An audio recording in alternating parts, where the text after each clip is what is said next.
তাহলে বাবু এইচএসসি কি ছিল তোমার, সায়েন্স না আর্টস? সায়েন্স?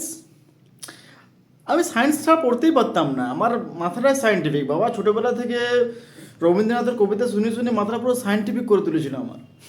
আমি সায়েন্স ছাড়া পড়তেই পারতাম না, আমার পিওর সায়েন্স ছিল। ম্যাথ, কেমিস্ট্রি, ফিজিক্স, বায়োলজি আমার পিওর সায়েন্স। তাহলে এইচএস এর পর কি নিয়ে পড়ার সিদ্ধান্ত করেছিলে? বিটেক মেকানিক্যালে।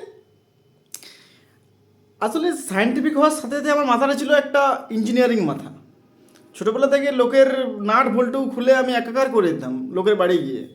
কারো যদি ফোন খারাপ হতো আমি সারিয়ে দিতাম। মানে ছোটো থেকেই আমার অ্যাকচুয়ালি ব্রেনটা ইঞ্জিনিয়ারিং হওয়ার। তো আমি মেকানিক্যালি বিটেক করেছি। তাহলে এখন জব টব করছো নাকি? আসলে আমার ধারণা হচ্ছে জব করবো না, 2 টাকার জব দিয়ে কেউ আমাকে কিনতে পারবে না।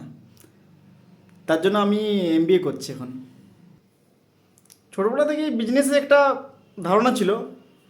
বাবা কাপড় ব্যবসা করতো, মোট নিয়ে বাইরে যেত। তো সেই করেই আমারও একটা মাথার মধ্যে চললো যে না, এমবিএ করা যাক। তাহলে এমবিএ করার পর ব্যবসা করবে নিশ্চয়ই। এমবিএ করার পর এমবিএ করার পর আমি কম্পিউটারে এমসিএ করব। আসলে আমার ধ্যাৎ, দিদি ফালতু ছেলে।